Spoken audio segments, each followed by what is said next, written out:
Live from Singapore, this is Insight with Haslinda Amin, a show where we dive deeper into the stories that matter with crucial context and sharp analysis. The US and China are touting substantial progress in trade talks. Investors seem to be running with the positive signals even as they await details of exactly what's been achieved. Meanwhile, President Trump is heading to the Middle East for his first planned trip abroad. A key focus will be securing billions of dollars in new investment from the region's wealthiest countries. Also today, Asian pharmaceutical shares falling as Trump says he plans to order a cut in US drug costs to bring them in line with other countries. We get exclusive reaction from the founder and executive chairperson of Indian pharma giant Biocon on what this could mean for doing business in the US. Plus, India furious with President Trump as his announcement of a ceasefire with Pakistan takes New Delhi by surprise, upstaging Prime Minister Modi. India's High Commissioner to Singapore will join us with exclusive insight on how the US and China can help achieve peace in the region.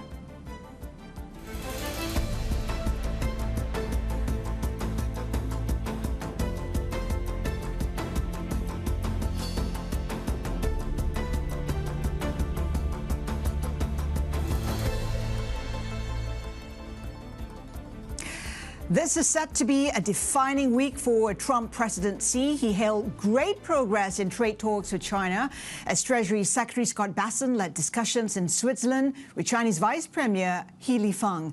Investors are now awaiting the details of what was achieved. He's heading to the Middle East today for his first big overseas trip of his term, seeking billions in investments from the region's wealth funds, and that comes after a flurry of other announcements from him over the weekend.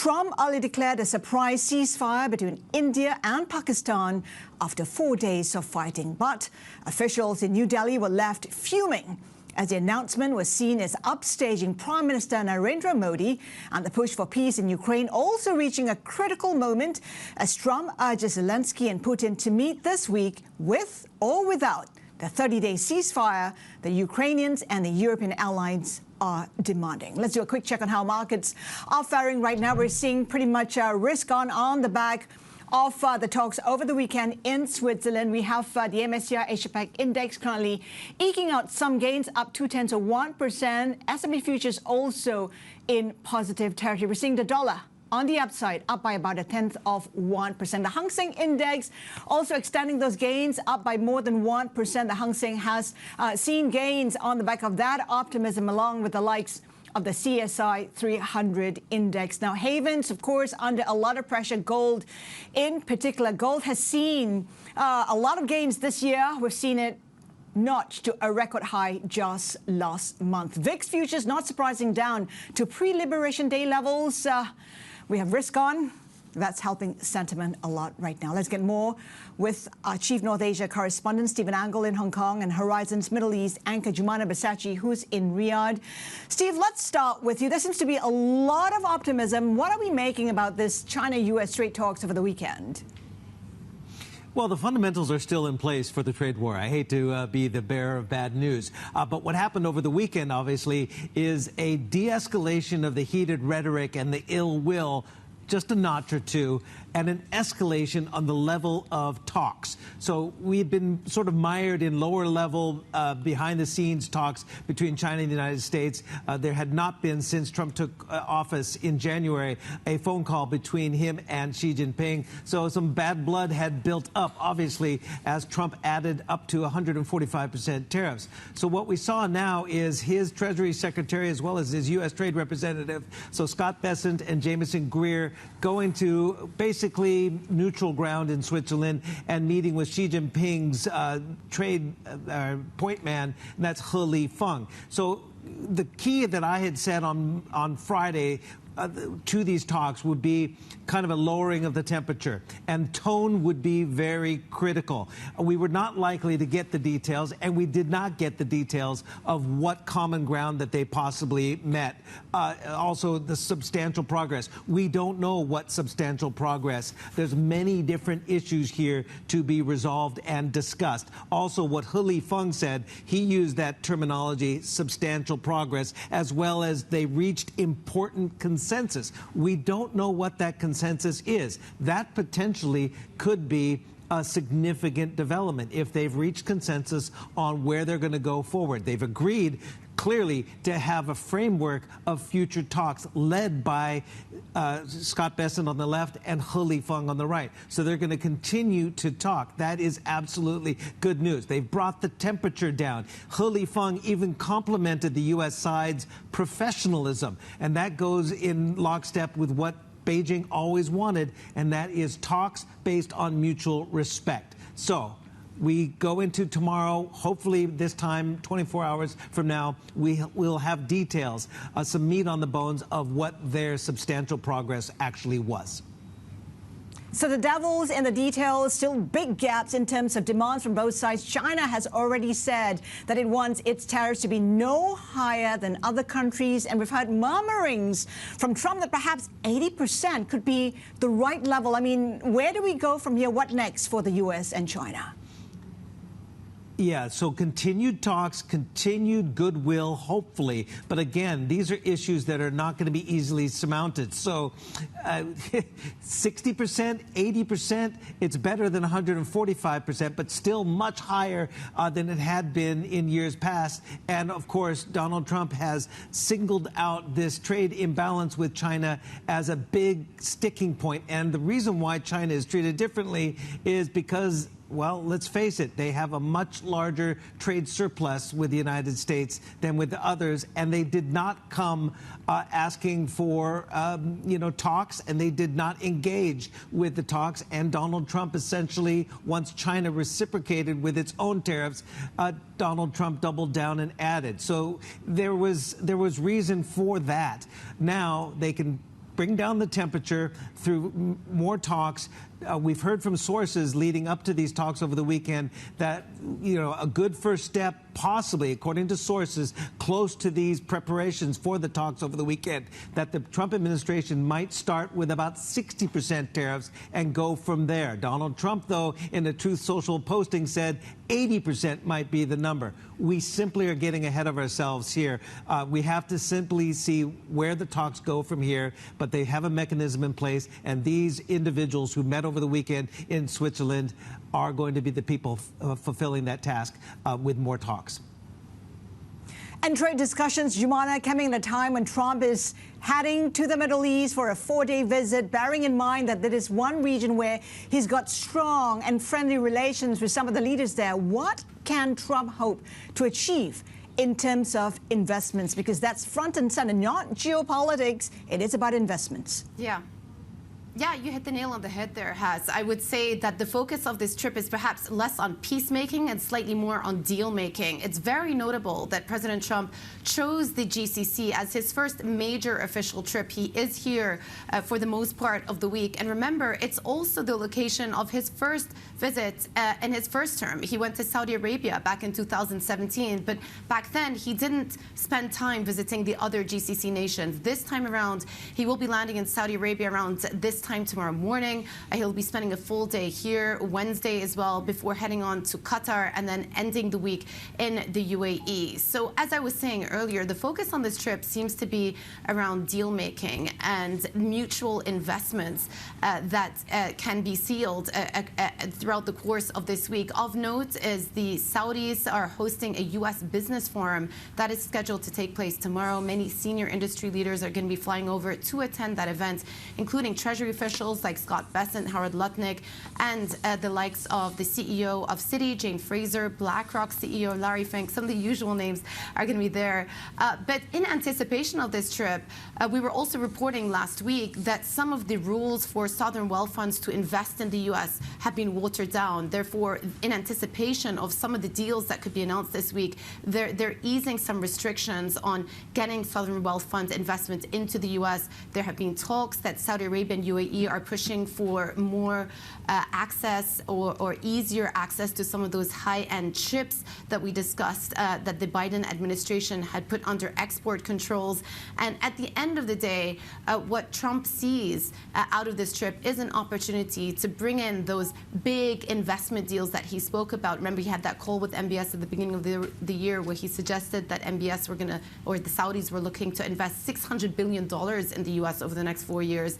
UAE have pledged something like $1.4 trillion in the U.S. over the next few years. So whether we get those big numbers by the end of this week is going to be on people's minds. But ultimately, this is a region where President Trump sees the opportunity to do business. It's also a region where he feels respected and he feels liked because he comes and he's hosted very well. He likes the pomp, he likes the pageantry, and he does have a personal rapport with many of the leaders here.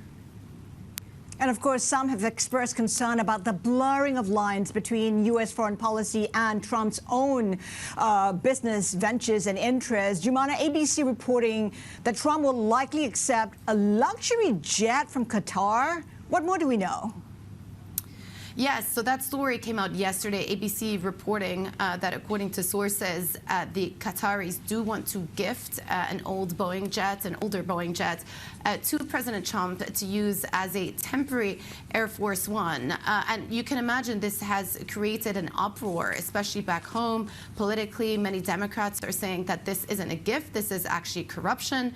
And Bloomberg reached out to the Qataris, and what they said is that the reports of a gift were, quote, inaccurate, and that they were contemplating a possible transfer of the plane for temporary use as Air Force One. That is one of the things that is under consideration. The White House have said that it is not a gift as well, and that they have taken legal advice to suggest that as long as the ownership is transferred to Trump's presidential library before the end of his term, it is, quote, legally permissible. So a lot of a controversy around that story that came out yesterday, but perhaps we'll get more detail on it throughout the course of this week. But it does raise bigger questions as to how much the Trump organization is benefiting from President Trump creating closer ties to this part of the world. And even though President Trump himself has stepped down and stepped away from the running of the day-to-day duties of the Trump organization, his sons, Eric Trump, Donald Trump Jr., very much involved. They've been in the region.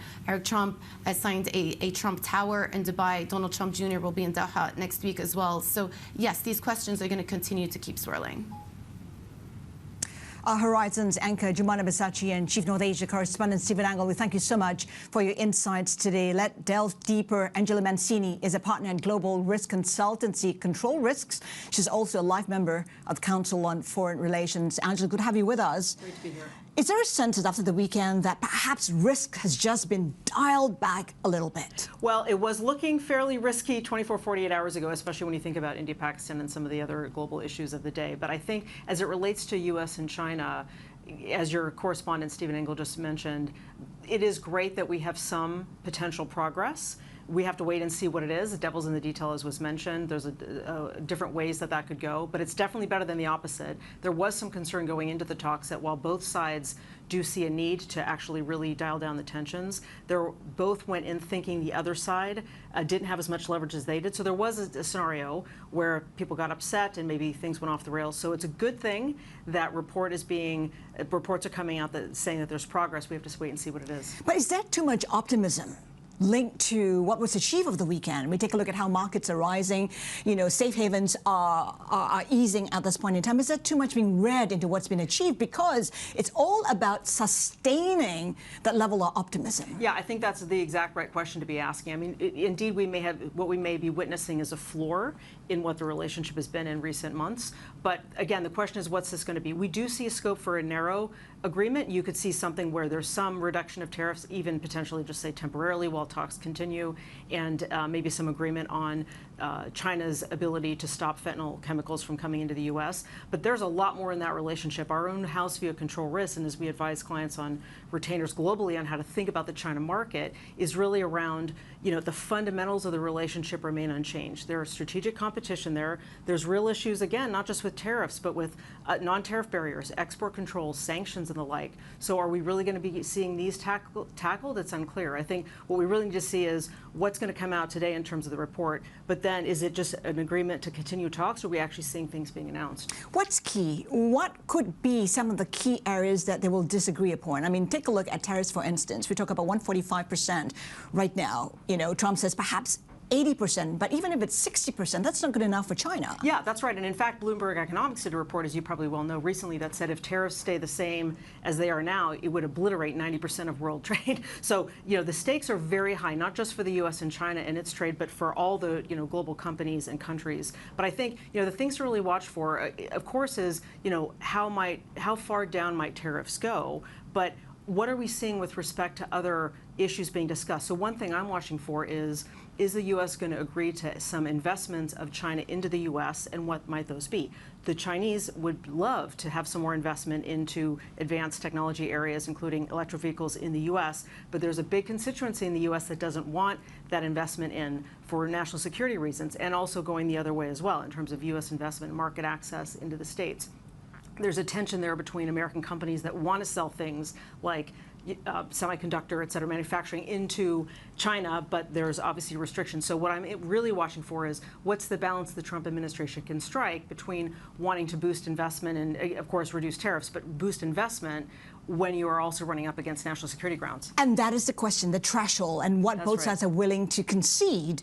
What might a deal look like, an acceptable deal look like between the two sides? Yeah, it's so hard to predict, but I would say I wouldn't be surprised to see some things that don't have anything to do with economics but can be claimed by a good solid win by Trump, which would be things like support on the fentanyl going into the States, which, by the way, the fentanyl deaths have been reducing anyways, which is a good thing. But I think you'd see some reduction of tariffs and probably not much more while the talks continue. The question that I have as well is, are we going to see a more fundamental mechanism going forward like the George Bush administration and the Obama administration had with China in the form of a strategic economic dialogue that you remember Pete Navarro recommended Trump scrap after one meeting in his first term. So we used to have between the U.S. and China an ongoing dialogue across a host of areas, not just economic, but strategic as well. That was scrapped by Trump in his first term. Are we going to see something like that come to the fore now going forward? It's highly unlikely. This is most likely going to be a series of talks focused on very narrow wins, but certainly touted, at least by the U.S., as a big win. We had a former PBOC official who talked about possibly coming up with a deal, the two sides coming up with a deal in 2 weeks. I just want to be clear. If we do get a deal in 2 weeks, it'll be that shallow, superficial deal, correct? Yeah, I would agree. If you look back to the first Trump administration, you remember that President Trump at the time and China agreed off on a phase one trade deal. It took years to negotiate that, and then the implementation didn't actually happen. So trade negotiations, as many trade experts in the market here are saying, they take years. You have to go line by line. They're very complicated. So something in 2 weeks, to me, speaks to something short and sharp, something that's a win by both. But I think the real story here is not just what is going to happen in terms of where the agreements might be, but the fact that many countries and many companies that we're seeing at Control Risk, our clients, are making Plan B, you know, regardless of what's happening with these tensions. They're looking and saying, we don't see this, you know, going well in the long term, really, back to where we were. We need to start making other options available. That Plan B that you're talking about, it used to be China +1. Now it is U.S. +1. Is that correct? Yeah, we're starting to see some clients, and I don't want to overstate it, but it is true that some clients in Asia who were investing in the U.S. and had planned quite big investments in the wake of some of the subsidies that were put out by Biden and some thinking that they were having in terms of market access with Trump have dialed those back. There's a lot of wait and see. There's also a lot of uptick into investment into other markets. So markets like ASEAN, India, et cetera, even Middle East, even East Africa are starting to see some uptick as our global corporate clients are saying, where are we going to put the growth money? It may not be. In certain sectors, the States is still obviously a fantastic market, but in certain other sectors, there's a real question around, is this where we want to be putting our growth money? I think that's a story to watch. We're seeing a lot of fluidity there. When it comes to the perception of an easing of risk, it does seem like South Asia is one we should be highlighting. Yes.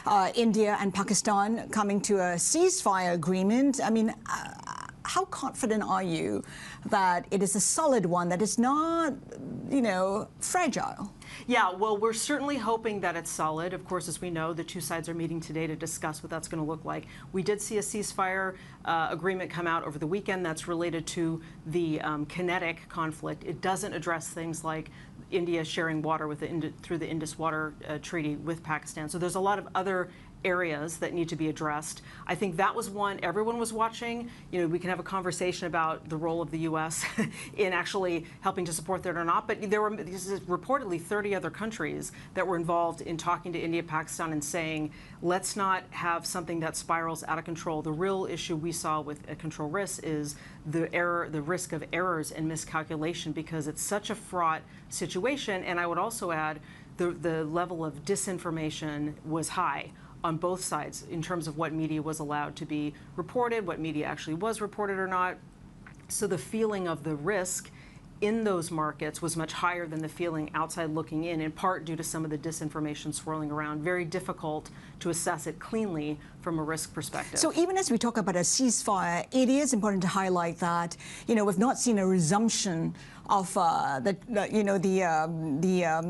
water deal, for instance. Correct. I mean, that is a huge deal, in particular for Pakistan. Yeah, that's right. And I think, if you talk about things that, again, beyond the kinetic, there's the water sharing. It is a really big deal for Pakistan. There's also trade and visa and people-to-people exchanges and things like that that should be looked at. But, going into this, neither side wanted a conflict. Both sides are poised to really economically benefit from what's happening geopolitically with trade. India and Pakistan are both poised for some really nice investments coming in. Obviously, national security concerns trump, no pun intended, investment potentials, and we understand that. But the point is, neither side was spoiling in advance of this for anything significant to happen. So I think it is a great scenario if there's able to be an off-ramp for this and it can be contained, and that's what we're hoping for. So where does it go from here? So the two sides meet today. And what do you expect will happen? So I expect, frankly, this is a really serious potential situation. And again, involving, these are two nuclear powers. There's a real potential for, if things were to go poorly, there's a real potential for things to spiral in a very, very very problematic way, to say the least. So I do think there's a lot of pressure globally on both sides to come to the table and say, what is it that we can do to really keep this thing quiet? And where can we see some agreement here? Let's see if there's an invitation to other countries to come in and help mediate in some regard. But I do think, touch wood, we're going to see, hopefully, the ceasefire hold and some pretty concrete outline of what the other sides expect from each other. But again, they're playing to domestic audiences as well, so they have to bear those constituencies in mind. But with any luck, again, knock wood, right, this is a very serious one. I think they'll address it very carefully. Angela, we thank you so much for your assessment Thank today. Angela Mancini, partner at Control Risks. Still ahead this hour, we dig into potential U.S. tariffs on the pharmaceutical sector, speaking exclusively with Biocon Executive Chair Kiran Mazumdar-Shaw, plus insights on India's ceasefire with Pakistan, with New Delhi's High Commissioner to Singapore. Keep it here with us. This is Bloomberg.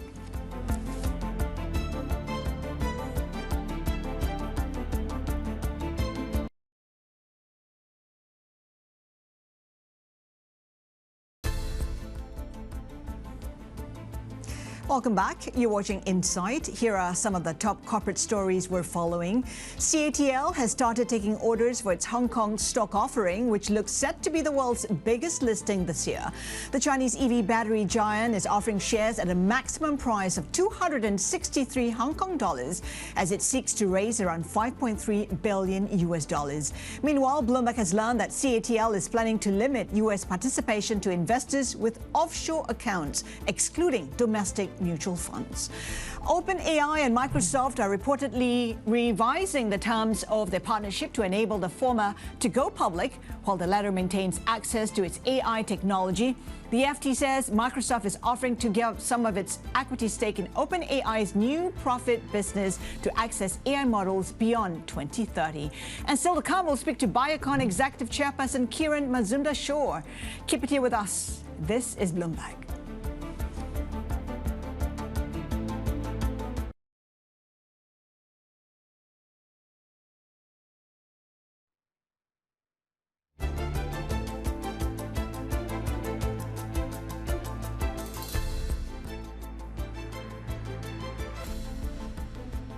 Welcome back. You're watching Insight. We're keeping an eye on Asian pharmaceutical companies. That's a sea of red dropping sharply as Trump plans its U.S. drug price cuts at this point in time. He's seeking to align the cost of U.S. drugs. Americans, he says, will not pay more for prescribed drugs than the cheapest price abroad. And he thinks that prices could drop between 30 and 80%. That's sending a lot of trepidation among pharmaceutical companies. We have Chugai Pharm currently down by almost 7%. Losses too for the likes of Daiichi Sankyo as well as Samsung Biologics currently down by about 4%. Let's talk pharmaceuticals. Joining us now for an exclusive interview is Kiran Mazumdar-Shaw, Executive Chairperson at Biocon and Biocon Biologics. Kiran, good to have you with us. I'm just wondering what your initial reaction is to what Trump has in mind. He wants to align U.S. prices of drugs and that Americans shouldn't pay more than the cheapest prices overseas. Well, I think we still are awaiting clarity on what that tariff may be. I think we also need to understand how they're going to classify drugs.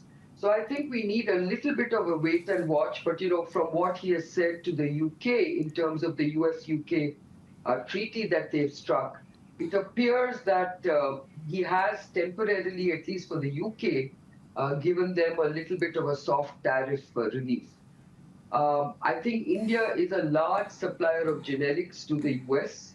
We account for almost 40% of generics that US procures.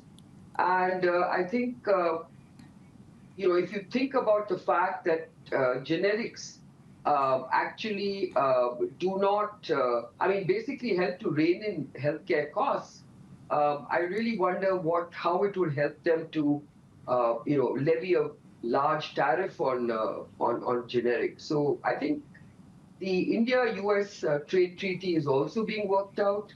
Let's see what comes out of that. Kiran, how are you personally assessing the fallout, even as you await the details? Because he's talking about how prices might drop 30 to 80%. For a company that gets about 40% of its revenue in the U.S. market, how are you looking at all of this? Well, I'm hoping that even if there is a tariff, it will have minimal impact on our business. Because I expect the tariffs on pharmaceuticals to be fairly low. I think I heard a commentary the other day saying that, people expect it to be anywhere between 2.5% to about 10 or 12%. So let's see. But are you taking any steps to mitigate the impact, the risks? Well, I think as a company, we have factored those risks, and I think we are well prepared to, deal with that risk at those levels. It is curious to hear what some of the U.S. drug makers are saying.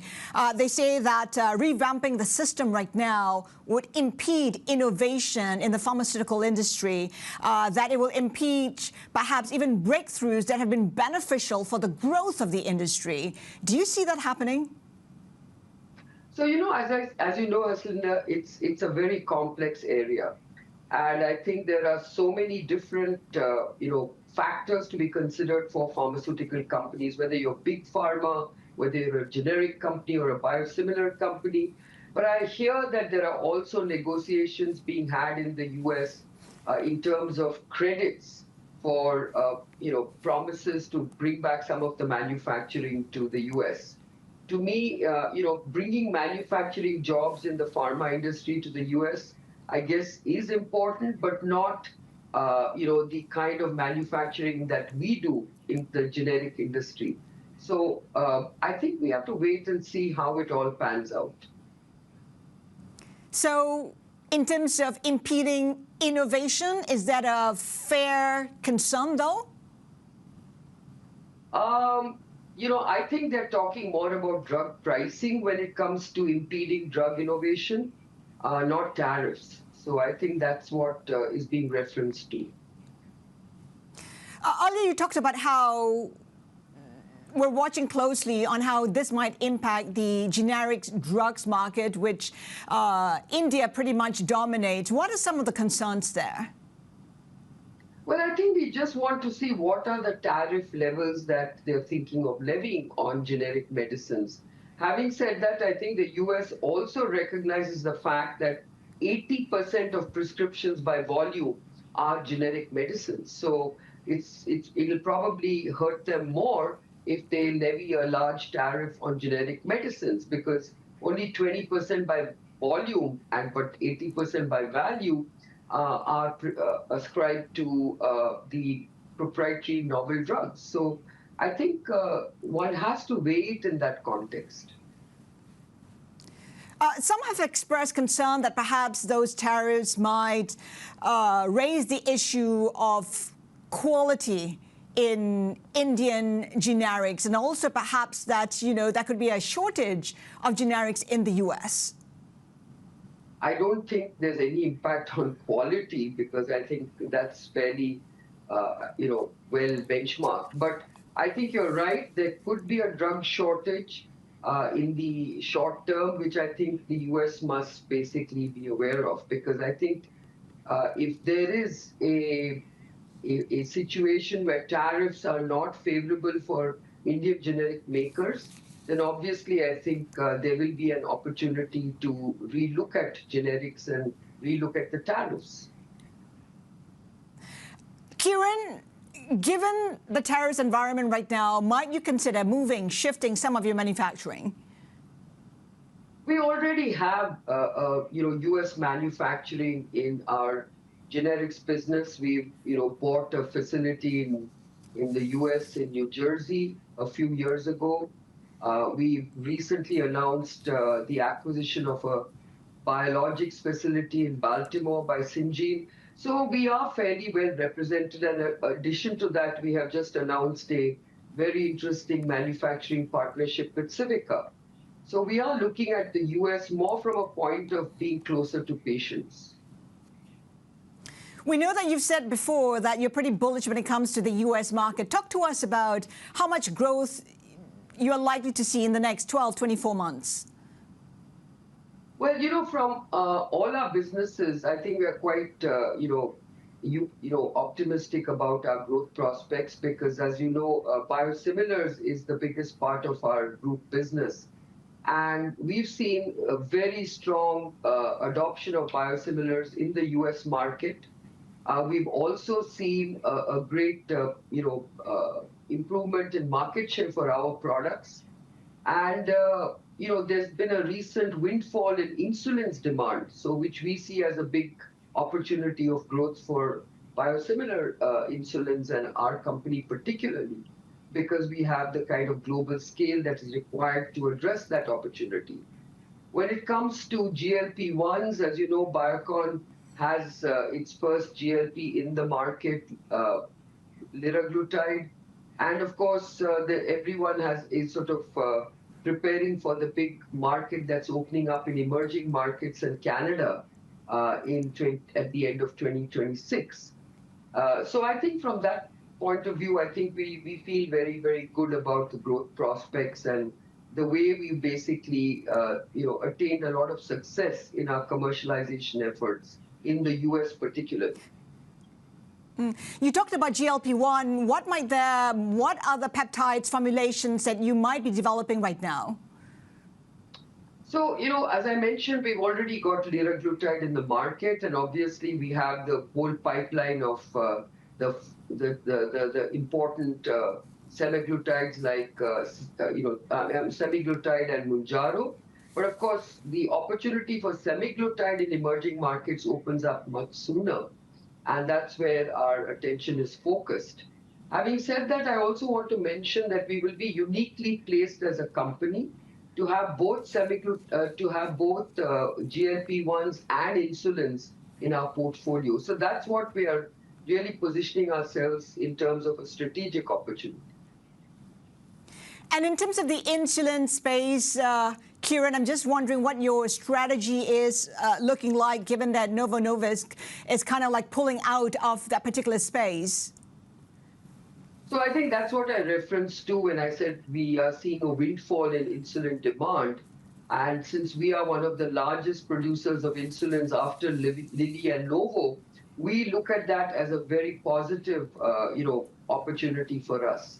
And I can tell you that we expect a huge uptick in our growth in the in the coming fiscal and beyond, given that we don't see too much competition in that space. So we've just recently doubled our capacity in our insulin facility in Malaysia. We've also increased our manufacturing footprint through partnerships in many parts of the world, as we did see this insulin demand rising. Kiran, thank you so much for being with us. Kiran, thank you so much for that. Kiran Mazumdar-Shaw, Executive Chairperson at Biocon and Biocon Biologics. Still to come on the show, what next for India and Pakistan as a ceasefire holds after days of military clashes? India's High Commissioner to Singapore joins us exclusively with his insights next. Keep it here with us. This is Bloomberg.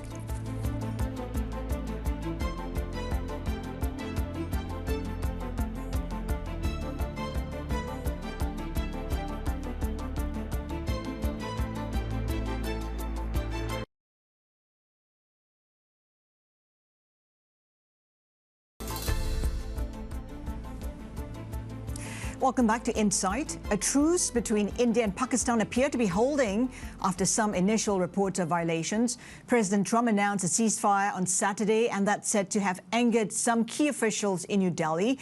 For the latest, we're joined by Bloomberg's Ruchi Bhatia from New Delhi. Ruchi, talk to us. Bloomberg reporting that India was not exactly pleased President Trump's announcement of the ceasefire. Why is that? Put that in context for us. Well, absolutely right, Haslinda. India's discomfort is par for the course because it was Donald Trump who announced the ceasefire way before even Prime Minister Modi or the Pakistan Prime Minister Shehbaz Sharif could announce it. Having said that, India has long maintained that Kashmir is a bilateral issue and it can be handled between the both the countries. But this time we saw an intervention coming in from US, UK, Saudi, the group of 7 foreign ministers who had been asking India and Pakistan to have a dialogue. Having said that, the fact that we did see a lot of intervention coming in from the US officials has been a cause of discomfort from the Indian side. Having said that, I mean, while Pakistan has clearly acknowledged the US's role in it, India has steered clear. Having said that, it is being seen as a loss of position from the Indian side by many. Also remember the fact that so far we had seen the strikes being confined only to the northern region or only to the Kashmir or the disputed part of Jammu and Kashmir. But this time we did see that now it is pretty much fair game, that the entire border will be pretty much at stake. Having said that, this time we also saw very sophisticated weaponry being used, and the stakes now are much more higher. Also, one cannot ignore the fact that the issue of cross-border terrorism is at the heart of it, and there is still no resolution for that. There is still no resolution for the issue, the disputed issue of Kashmir as well, and the potential of any future violence will loom large on both the countries. Ruchi, what's the sense in the market? How are they receiving the news? How are the Indian markets reacting to that ceasefire? Well, the Indian officials are treading with a lot of caution. The Indian markets are seeing a lot of relief. We're seeing a relief rally, a gap-up opening for the Indian markets today. But, of course, we will have to see how the Pakistan markets react as well. As far as the back home, the rupee and bond markets are concerned, they are shut due to a local holiday. But investors are clearly cheering the kind of relief that we are seeing with the ceasefire coming. Ruchi, thank you so much for that. Bloomberg South Asia Economy Editor, Ruchi Bhatia there. And of course, subscribers can read more about how President Trump's ceasefire announcement touched nerves in New Delhi in today's Big Take. That's on the terminal and Bloomberg.com. Of course, we talk about the markets. Indian markets have just kicked off. We're seeing futures Nifty 50 index actually jumping about 2% from the get-go on news of that ceasefire over the weekend between India as well as Pakistan. Let's get more on the India-Pakistan conflict with Shilpak, Ambule, Ambule, India's High Commissioner to Singapore. High Commissioner, good to have you with us. Thank you. How confident are you about this ceasefire? Can it be sustained, or is it a fragile one? Well, the ball is in Pakistan's court. We've been saying from the very beginning that the day we finished targeting the terrorist infrastructure, we did not want to escalate. It was Pakistan who started targeting our military infrastructure across the border. They targeted our civilian infrastructure, they targeted hospitals, and this was a kind of escalation which we did not want. So we had to retaliate, and again we said, okay, this is where we need to stop, but Pakistan kept on attacking. They started increasing their range of attacks, targeted religious sites, so we had to counterattack. And that is how it started. And even when the ceasefire was announced, it was the Pakistan side which got in touch with our DGMO, and we agreed to ceasefire. It's been a tit-for-tat conflict, and we know that Pakistan has come out to say that it's not responsible for the initial attack. High Commissioner, I'm wondering, where do we go from here? I know the two sides are meeting to iron out some details. What can be expected? Well, since you mentioned the word tit-for-tat, I think it's a very simple categorization of what has happened. Let me take you back to April 22nd.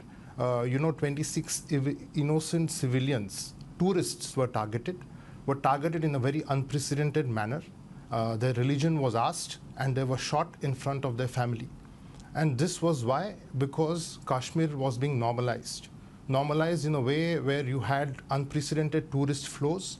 We had the parliamentary elections, the assembly elections, unprecedented voter turnout. And for the last 5 years, the entire process of normalization in Kashmir was taking root. So someone was naturally not happy with it. They wanted to disrupt this normalization process, and that is why the terrorist attack happened. But some people have questioned what's the proof for that. But I just want to bring the conversation forward when it comes to the ceasefire. We know that President Trump has come out to say that the U.S. Helped in those negotiations. The U.S. helped in the ceasefire. Talk to us about the role of the U.S. in the ceasefire. Well, for us, Kashmir is a very bilateral issue. Diplomacy does happen. We do speak to our counterparts. Our foreign minister and foreign secretary do speak to their counterparts. But that is to clarify our position and what is our demand of Pakistan. And we've been, and since you asked about proof, we've been giving proof to the United Nations Security Council Sanctions Committee for I don't know how many years. Even the TRF, which claimed responsibility for the attack, we had given inputs about them to the UNSC Sanctions Committee for the entire last year. And for us, the issue is only about Pakistan-occupied Kashmir. There is no other dispute. And we need to, if Pakistan is willing to discuss the perpetrators of these terrorist attacks, we are willing to talk on that. We've read reports about how about 30 countries were involved in trying to de-escalate the tensions between Pakistan and India. Can you clarify that? And what are some of the countries, pushing for? Well, naturally, we also don't want the situation to escalate. We did not want the situation, the way it escalated, to escalate. We just, as you said, tit for tat, we just removed the terrorist infrastructure on the other side of the border, and we did not want to escalate beyond that. And as I said, diplomacy always plays its part. But for us, Kashmir is a bilateral issue. It's not an international issue. And for us, I think the word mediation does not work with Kashmir because it's a bilateral issue to be resolved bilaterally. How prepared is India to resume the Indus Water Treaty? Well, we've very clearly said that till the time there is cross-border terrorism, the Indus Water Treaty stays in abeyance. What does that essentially mean? Well, if you see the Indus Water Treaty, when it was negotiated itself, it was very in Pakistan's favor. But now, there were a lot of restrictions on us using the resources on our side of the border. Now, those restrictions, therefore, are not in place once we put that treaty in abeyance. So what will it take for it to be reinstated? Well, that's a very theoretical question, I think, but we first need to end cross-border terrorism from Pakistan. Once that happens, then we will see how we can look at the Indus Water Treaty. How long is India willing to suspend the water treaty? Well, I mean, it's a very... Because Pakistan has said it was unfairly suspended as a result of... We've been saying Pakistan is practicing unfairly this cross-border terrorism with us, and we've been kind of keeping restraint for so long. I mean, everybody is just talking very tactically about what is the situation and how to de-escalate. What about the terrorist attack that happened? And what about those 26 innocent lives that have been lost? And the entire tourism sector in Kashmir. And people were happy that tourism had come back to Kashmir because they were earning their livelihood with that. Now that entire process has got derailed. Is India willing to hold talks with Pakistan in a neutral location? Well, we've never done that. And I mean, recently, we've been saying that terror and talks don't go together. Until the time cross-border terrorism is being practiced, I don't think we are willing to even talk about the Indus Water Treaty right now. How much pressure are you getting from the likes of the US to come to some kind of agreement to ensure that ceasefire stays in place? Well, I think this negotiation will happen bilaterally. Our Director General of Military Operations are going to meet again, are going to talk again today afternoon. They have been in touch and they had talked before the ceasefire had been announced. So we hope that the talks kind of continue. Why is India so reluctant to acknowledge the role that the US is playing in negotiations and the ceasefire? We had the likes of Marco Rubio coming out to say that he was involved in the talks that led to the ceasefire. Well, the ceasefire happened because the Pakistan DGMO got in touch with our DGMO. And then our DGMO finally agreed because we had achieved the target we had set for destroying the terrorist camps.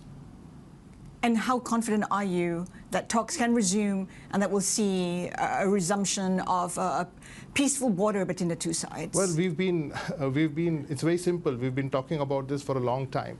Till the time Pakistan practices cross-border terrorism, it is very difficult to kind of sit on the table and talk with them. Mm-hmm. We've been telling them very clearly that you please stop cross-border terrorism. We've been telling the international community about it, that put pressure on Pakistan to stop cross-border terrorism.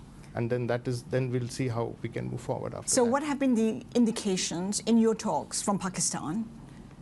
Well, we've not had discussions with Pakistan because till the time they don't stop cross-border terrorism, we are not going to sit and talk about the other issues. What's key for you, High Commissioner, in negotiations? Well, the only issue left to negotiate is the Pakistan-occupied Kashmir, the area of Kashmir which is under illegal occupation of Pakistan. So that is the only issue to discuss. And yes, we would like the perpetrators of this terrorist act to be booked and action taken against them. High Commissioner, thank you so much for joining us today. Shilpak Ambule, High Commissioner of India to Pakistan. Let's do a check on how Indian markets are shaping up in the first 10 minutes of trade. We're seeing some relief in the markets as we saw the ceasefire between India and Pakistan over the weekend. The Sensex currently up by more than 2.5% right now. We have the Nifty Bank Index also in positive territory. There's been quite a turnaround in terms of sentiment on the back of the ceasefire struck between India and Pakistan after 4 days of continued tit-for-tat. Now, before we go, here's a look at tomorrow's show. We'll get fresh market insights from Azante Data CEO Jans Nordvik. Hear why he thinks the dollar and other U.S. assets are showing red flags. Plus, analysis on how Indian markets are reacting to the conflict with Pakistan with right research. That is it for Insight. Horizons Middle East and Africa is next. Keep it here with us. This is Bloomberg.